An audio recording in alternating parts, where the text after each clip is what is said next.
వస్తుంది, అనుభవం మనకు వస్తుంది. రైట్. కాలువ శ్రీనివాస్ గారు నమస్కారం అండి. నమస్కారం వెంకటేష్ గారు, మీకు ప్యానెల్ లో ఉన్న పెద్దలందరికీ నమస్కారాలు. శ్రీనివాస్ బాగున్నావా? బాగున్నా. రఘురామకృష్ణరాజు గారు నమస్కారం.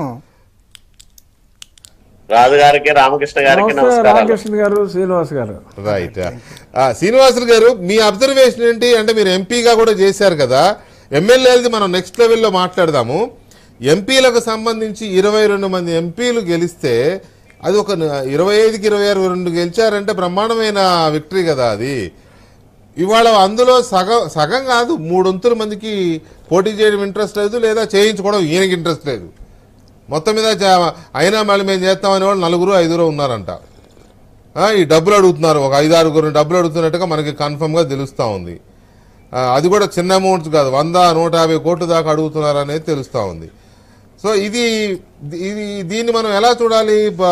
సచివాలయ బిల్లుకి వచ్చిందే కట్టడం అనేది దండుకున్నట్టు అనుకోవాలనా, లేకపోతే ఇంకేదైనా అనుకోవాలా? మామూలుగా ప్రజా వ్యతిరేకతను ఎదుర్కొనే అధికార పార్టీలకు దింపుడు గల్ల ఆశైనా ఉంటది, కానీ జగన్మోహన్ రెడ్డికి అది కూడా లేదు. స్పష్టంగా అర్థమవుతుంది తాను ఘోరంగా ఓడిపోబోతున్నానని. కాబట్టే అందిన కాటికి దండుకుందామనే ఒక ఉద్దేశంతో ఎట్లా పడితే అట్లా, మీరు చెప్తున్నారు ఎస్సీ ఎమ్మెల్యేలు అయితే 25 కోట్లు ఇవ్వాలంట, ఓసీ స్థానాల్లో పోటీ చేసే వాళ్ళు అయితే 40 కోట్లు ఇవ్వాలంట, ఎంపీలు అయితే 100-150 ఇవ్వాలని బయట ప్రచారం జరుగుతుంది. పార్టీలో ఏం జరుగుతుందో మనకు నేరుగా ఎవరు చెప్పకపోయినా బయట జరుగుతున్న ప్రచారం ప్రకారం ఈ రకంగా రేట్లు ఫిక్స్ చేసి డబ్బులు డిపాజిట్ చేయండి, పలానా చోట పెట్టండి అని అడుగుతున్నాడు జగన్మోహన్ రెడ్డి తరఫున సజ్జల రామకృష్ణారెడ్డి, మిథున్ రెడ్డి, పెద్దిరెడ్డి రామచంద్రారెడ్డి లాంటి వాళ్ళందరూ కూడా అడుగుతున్నారని మనకు అందుతున్న సమాచారం. అది గట్టిగానే బయటకు వస్తుంది. మీరు అన్నది 100% కరెక్టే అనిపిస్తుంది. ఎందుకంటే నాకు 3 ఎంపీల పేర్లు కూడా తెలిసినాయి. 100 కోట్లు 130 కోట్లు పెట్టమన్నారు అనేది పేర్లు కూడా వచ్చినాయి బయటికి. కాకపోతే వీ షుడ్ నాట్ రివీల్ కదా, అంతే.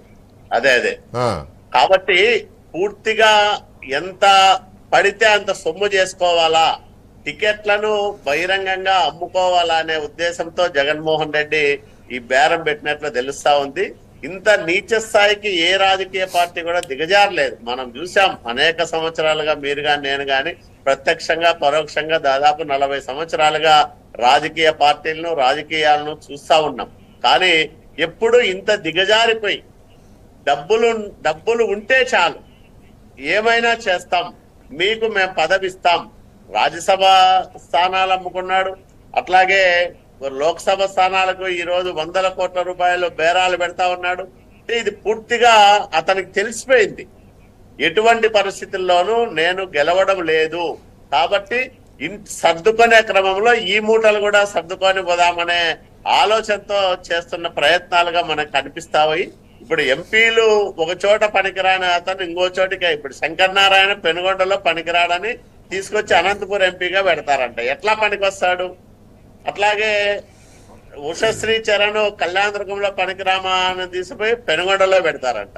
పెనుగొండలో ఆ పార్టీ కార్యకర్తలే, నాయకులే మాట్లాడుకుంటున్నారని ఇందాక ఓ మిత్రుడు వచ్చి చెప్తా ఉన్నాడు. శంకర్ నారాయణ ఒకసారి ఓడిపోయినాడు, రెండోసారి నిలబడినప్పుడు మేము డబ్బులు ఖర్చు పెట్టుకొని గెలిపించాలని తపనతో పనిచేశాము, కానీ ఈరోజు అతను పూర్తిగా స్వార్థంతో కమిషన్లు పెట్టుకొని నాశనం చేశాడు మా భవిష్యత్తు, మా పార్టీ భవిష్యత్తు. పెనుగొండలో ఇంకో 2 టర్ములు 3 టర్ములు ఎలక్షన్లు జరిగినా వైసీపీ గెలిచే పరిస్థితి లేకుండా చేశాడు, పార్టీని పూర్తిగా నిర్వీర్యం చేశాడని అక్కడ వాళ్ళు మాట్లాడుకుంటా ఉన్నారు.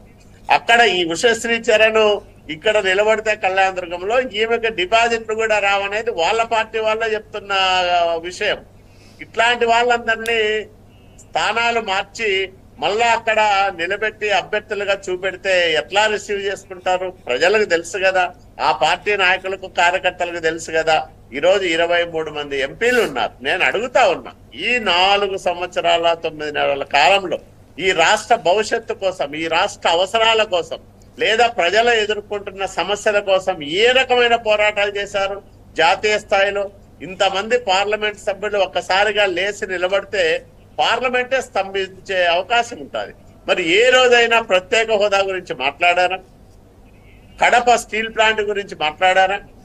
ఉత్తరాంధ్ర రైల్వే జోన్ గురించి మాట్లాడారా? అంటే ప్రజల సమస్యలు పట్టని పార్లమెంటు సభ్యులు వ్యాపార అవసరాల కోసం జగన్మోహన్ రెడ్డి స్వార్థపూరిత రాజకీయ ప్రయోజనాల కోసం ఢిల్లీలో పనిచేశారు తప్ప ఎక్కడా కూడా వాళ్ళ బాధ్యతలు వాళ్ళు నిర్వర్తించలేదు.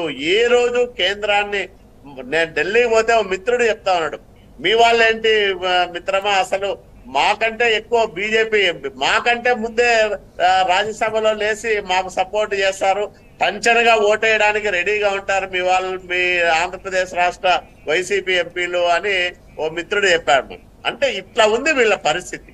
అంటే జీ హుజూర్ అనడం, వాళ్ళు చెప్పింది చేయడం తప్ప రాష్ట్ర ప్రయోజనాలు కాపాడాలా, ఈ రాష్ట్ర ప్రజలకు మేము ఎన్నికల్లో ఈ రకమైన హామీనిచ్చి గెలిచాం, 25 స్థానాలు ఇస్తే నేను అద్భుతాలు చేస్తా, ప్రత్యేక హోదా తెస్తానని చెప్పాడా లేదా జగన్మోహన్ రెడ్డి? మరి ఎందుకు ఎంపీలు ఆ రకంగా ప్రయత్నాలు చేయలేదు? ఎందుకు పార్లమెంటును స్తంభింపజేయలేకపోతా ఉన్నారు? గట్టిగా మాట్లాడే ప్రయత్నం కూడా చేయలేని ఎంపీలు ఉండి ఏం ప్రయోజనం? ఇట్లాంటి పార్టీలో ఎంపీలుగా ఉండడం కన్నా బస్టాండ్ లో బఠానీలు అమ్ముకోవడం మేలనే పరిస్థితుల్లో వైసీపీ ఎంపీలు ఉన్నారు ఈరోజు. కాబట్టే చాలా మంది, మీరు ఇందాక అన్నట్లు 300 మంది ఎంపీలకు అసలు పోటీ చేయడమే ఇష్టం లేదు. ఇందాక పొద్దున్నే ఓ పెళ్లికి పోతే మిత్రుడు అంటా ఉన్నాడు, వైసీపీ అభ్యర్థుల పరిస్థితి, నాయకుల పరిస్థితి ఎట్లుందంటే టికెట్ కన్ఫర్మ్ అయిందని చెప్తే అక్కడ సంతోషపడి ఇంటికి వచ్చి ఏడుస్తున్నారంట, టికెట్ లేదంటే ఆడ బాధపడి ఇంటికి వచ్చి గంతలు వేస్తున్నారంట, అమ్మయ్య నాకు డబ్బులు మిగిలిపోయినాయని. అదే ఏదో చెప్తారు కదా, ఏదో చెప్తారు కదా, కోర్టులో ఓడిపోయినాడేమో, ఓడిపోయినాడు కోర్టులో ఏడుస్తాడు, గెలిచినాడు ఇంటికి వచ్చి ఏడుస్తాడు, ఏదో చెప్తారు సామెత. అట్లా అయిపోయింది వైసీపీ అభ్యర్థుల పరిస్థితి. టికెట్ కన్ఫర్మ్ చేసి ఆడ సంతోష నవ్వు మొహం పెట్టి ఇంటికి వచ్చి బాధపడుతున్నారు, టికెట్ లేదంటే ఇంటికి వచ్చి గంతలేస్తున్నారు అనే పరిస్థితికి వచ్చింది. ఇంత అధ్వానమైన పాలన, అరాచకమైన పాలన, ఒక శ్రీనివాస గారు, ఒక్క నిమిషం శ్రీనివాస గారు, మీ ఇద్దరి ఒపీనియన్స్ మీద రఘురామరాజు గారు వైసీపీ ఎంపీగా ఎలా రియాక్ట్ అవుతారో కూడా చూద్దాం.